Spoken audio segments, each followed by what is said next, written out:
AP విభజన జరిగి 10 ఏళ్లు ముగిశాయి. 5 ఏళ్లు ఓ పార్టీ, ఇంకో 5 ఏళ్లు మరో పార్టీ పాలన సాగించింది. ప్రజలు గమనిస్తున్నారు, బేరీజు వేసుకుంటున్నారు. ఈ నేపథ్యంలో అంతా లెక్కలోకి వస్తున్నాయి. ఏ పార్టీ అభ్యర్థి ఎవరు, వారి బలగం ఎంత, ఎవరైతే న్యాయం చేస్తారని అంచనాలు కూడా వేసుకుంటున్నారు. అందుకే పార్టీలు కూడా ఆచితూచి అభ్యర్థుల్ని సెలెక్ట్ చేస్తున్నాయి. నామినేషన్లు పడ్డాయి. ఇక్కడే అసలు స్టోరీ మొదలైంది. అటు శ్రీమంతులు, ఇటు పేద అభ్యర్థుల కలయికతో ఏపీ రాజకీయ ముఖ చిత్రం మారింది. అఫిడవిట్లలో కొందరు వేల కోట్లలో ఆస్తులు చూపిస్తే, ఇంకొంతమంది పేద అభ్యర్థులు అంటున్నారు. ఆంధ్ర రణక్షేత్రం మాత్రమే కాదు, తెలంగాణ దంగల్లో కూడా ఇలానే ఉంది పరిస్థితి. మరి ఎవరు రిచ్, ఎవరు పోర్ చూద్దాం. అటు శ్రీమంతులు, ఇటు పనిమంతులు. వేల కోట్లాధిపతులు ఒకవైపు, 1000 రూపాయలు కూడా లేని వారు మరోవైపు. కార్ల కాన్వాయ్ ఒకవైపు, కాలినడక ప్రచారం ఇంకోవైపు.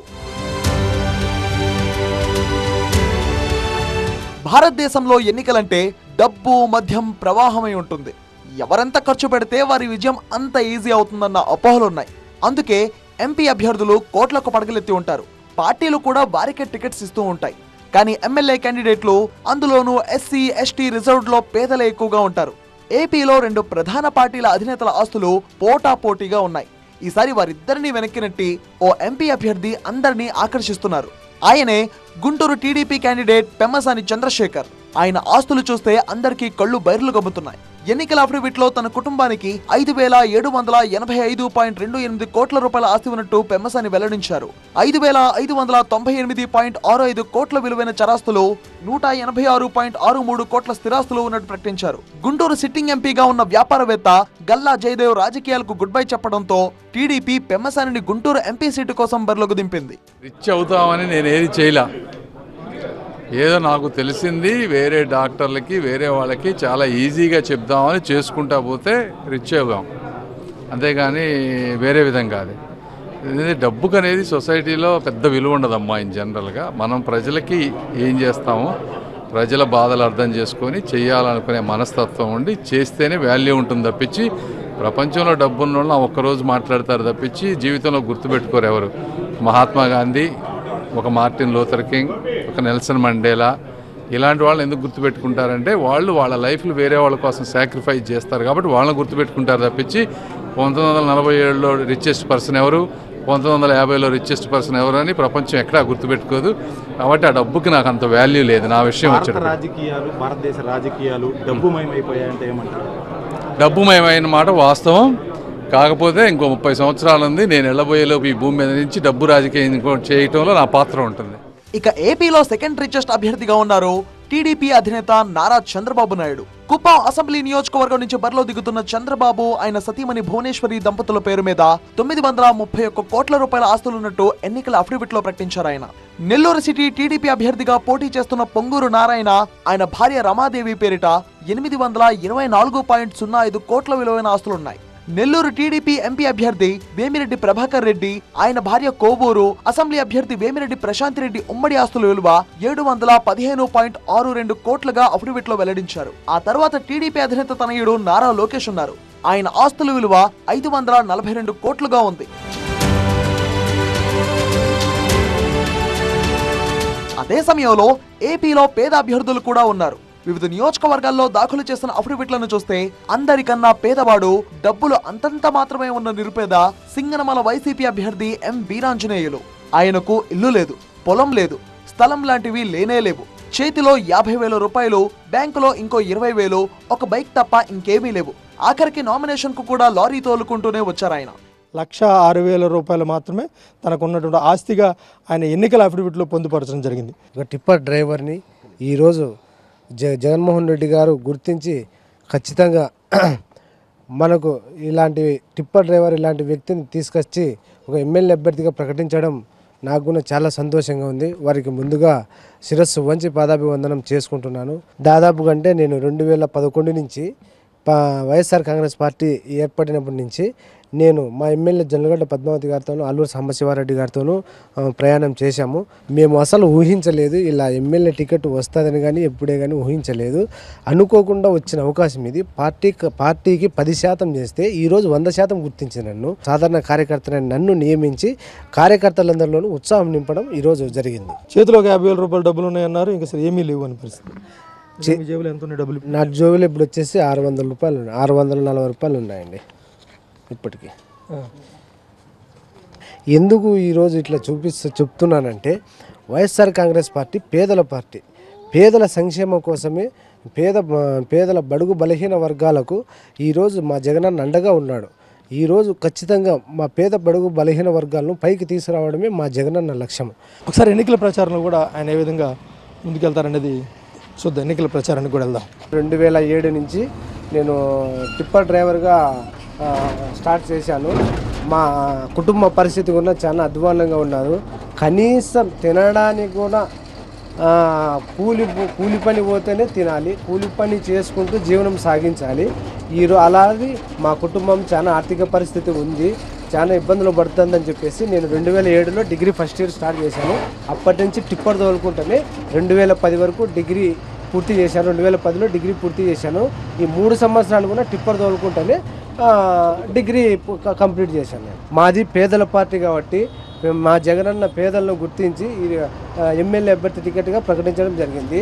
వారిది పెత్తందారుల పార్టీ కాబట్టి వారు కోటీశ్వర్లకు లక్షలు కోట్లు ఉన్న వాళ్ళకి టికెట్లు ఇస్తున్నారు. మా జగనన్నకు వాళ్లకు అది తేడా. మా ప్రజలంతా అండగా ఉన్నారు. మా వైఎస్ఆర్ కాంగ్రెస్ పార్టీ సింగనమల నియోజకవర్గంలో గెలుస్తుందని ధీమా వ్యక్తం చేస్తున్నాను. టిప్పర్ డ్రైవర్ వీరాంజనేయులు ఇప్పుడు సింగనమల వైసీపీ అభ్యర్థి వీరాంజనేయులు చెప్తున్న మాట ఖచ్చితంగా సింగనమలలో ఈసారి వైసీపీ జెండా ఎగరేస్తాం. ఇక మడకశిర అభ్యర్థి ఈర్ల లక్కప్ప కూడా నిరుపేద అభ్యర్థి. ఇందిరమ్మ ఇల్లు, స్ప్లెండర్ బైక్ తప్ప ఆయనకు వేరే ఆస్తులే లేవు. తల్లిని చూసుకుంటూ జీవిస్తున్నారు లక్కప్ప. పెళ్లి చేసుకోలేదు ఇంకా. చేతిలో 2,000, బ్యాంకులో 20,000 ఉన్నాయి. ఇల్లుతో కలిపి ఆయన ఆస్తి విలువ ₹1,00,000 కూడా దాటలేదు. ఒక సామాన్యుడు కాదు, అతి సామాన్యమైన వ్యక్తి అధికార పార్టీ నుంచి టికెట్ సాధించుకోవడం కాదు, ఎన్నికల్లో బరిలో కూడా నిలబడ్డాడు. కేవలం అతని ఆస్తులు ₹99,883 అఫిడవిట్లో పేర్కోవడం ప్రతి ఒక్కరిని కూడా ఆశ్చర్యపరుస్తుంది. నేను ఒక సామాన్య కార్యకర్తగా ఉంటూ ఒక బీద కుటుంబం నుంచి వచ్చినటువంటి వ్యక్తి అందరి యొక్క ఆదరాభిమానాలతో ఈరోజు నాకు జగనన్న గారు టికెట్ ఇవ్వడం జరిగింది. ఎన్నికలంటేనే కోట్ల రూపాయలతో ఖర్చుతో కూడుకున్న పని కదా, మరి ఎన్నికల ప్రచారానికి కావచ్చు ఇవన్నీ కూడా ఎలా సాధ్యం అవుతుందంటారు మీకు? ఇందుకు మీ జేబులో అసలు డబ్బులు ఎంత ఉన్నాయి చూపించండి నాకు ఒకసారి చూడాలి. జేబులో వచ్చేసి ₹250 ఉంది. ఎంత ఉంది? ₹250 ఉంది సార్ నా జేబులో. ప్రచారం ఎలా చేస్తున్నారు ఈ డబ్బులు? ఏం లేదు సార్, అందరికీ జగనన్న పేరు చెప్పి చేతులు ముక్కుంటూ పోతుంటాను అంతే సార్. ఖచ్చితంగా దాదాపు ఒక 30-40 ఏండ్ల నుంచి ఉన్నటువంటి ఇల్లు ఇది వాస్తవమే. ఇది ఇందిరమ్మ ఇల్లేనా? ప్రభుత్వం? అవును సార్, ప్రభుత్వం ఇచ్చినటువంటి ఇల్లే. మైలవరం జనరల్ సీట్లో పోటీ చేస్తున్న వైసీపీ అభ్యర్థి తిరుపతిరావు ఆస్తి విలువ ₹4.5 లక్షల మాత్రమే ఉంది.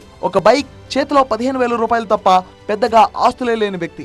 ఇలా ఆస్తులు డబ్బులు లేకపోయినా పార్టీకి నమ్మకస్తులను నిలబెట్టారు వైఎస్ జగన్. మొదటి రోజు నుంచే కూడా ప్రజల్లో మమేకమైపోతూ కూడా ఆయన ప్రచారాన్ని కొనసాగిస్తున్నారు. తిరుపతిరావు గారు, ఎలా ఉందండి ప్రచారం, ఎలా జరుగుతుంది, ప్రజల నుంచి ఎలాంటి స్పందన వస్తుంది? మేము ఊహించిన కాడికి ఇంకా ఎక్కువ జరుగుతుంది. జగనన్న మీద ప్రేమతో ఉన్నారు, మంచి భక్తితో ఉన్నారు. మీ స్థితిగతులు చూసినా అటువైపు మీ ప్రత్యర్థి స్థితిగతులు చూసినట్లయితే చాలా బలమైనటువంటి వ్యక్తి, ఆర్థికంగా బలమైనటువంటి వ్యక్తి మీ మీద పోటీగా ఉన్నారు. ఎలా ఎదుర్కొంటున్నారు?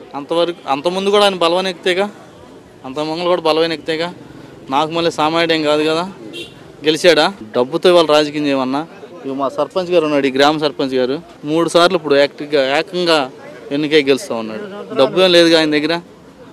డబ్బుతోనే రాజకీయం చేయలేము, డబ్బుతోనే అన్నీ కొనలేము. కొన్ని కొనవచ్చు, ఆయన కొంతమందిని కొంటున్నాడు, కొన్ని కొనవచ్చు తప్ప ఆత్మగౌరవాన్ని కొనలేడు, లేకపోతే వైఎస్ఆర్ కాంగ్రెస్ పార్టీ నాయకులను కొనలేడు.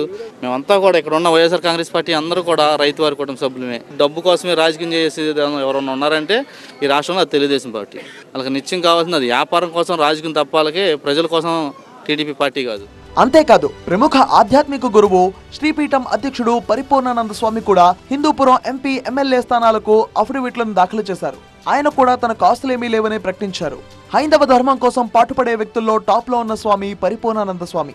ఆయన జీవితాన్ని సేవకే అంకితం చేశారని చెప్తున్నారు.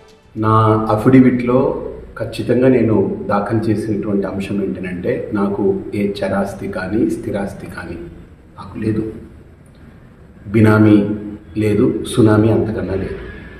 సో కాబట్టి స్పష్టంగా ఒట్టి చేతులతో వచ్చాను, వెళ్ళేటప్పుడు కూడా ఒట్టి చేతులతో వెళ్తాను, కానీ ఇక్కడ ఉన్నంతకాలం గట్టిగా పనిచేస్తాను. ఇక తెలంగాణ విషయానికి వస్తే ఎంపీ అభ్యర్థులంతా వందల కోట్లు ఉన్నవారే. కాంగ్రెస్, బీఆర్ఎస్, బీజేపీ అభ్యర్థుల అఫిడవిట్లలో వందల కోట్ల రూపాయల ఆస్తులను ప్రకటించారు. వీరందరిలో టాప్ చేవెళ్ల బీజేపీ అభ్యర్థి కొండా విశ్వేశ్వర్ రెడ్డి. ఆయన కుటుంబానికి 4,568 కోట్ల రూపాయల ఆస్తులున్నట్టు డిక్లేర్ చేశారు. ఆయన పేరు మీద 1178.72 కోట్ల ఆస్తులుండగా ఆయన భార్య సంగీతారెడ్డి పేరిట 3,203.90 కోట్ల రూపాయల ఆస్తులున్నాయి. తెలంగాణలో ప్రధాన పార్టీల్లో అత్యంత తక్కువ ఆస్తులున్న అభ్యర్థిగా నాగర్ కర్నూలుకు చెందిన భరత్ ప్రసాద్ 33.85 లక్షలుగా అఫిడవిట్లో పొందుపరిచారు. బీఆర్ఎస్ అభ్యర్థి ఆర్ఎస్ ప్రవీణ్ కుమార్ 1.41 కోట్లను ప్రకటించారు.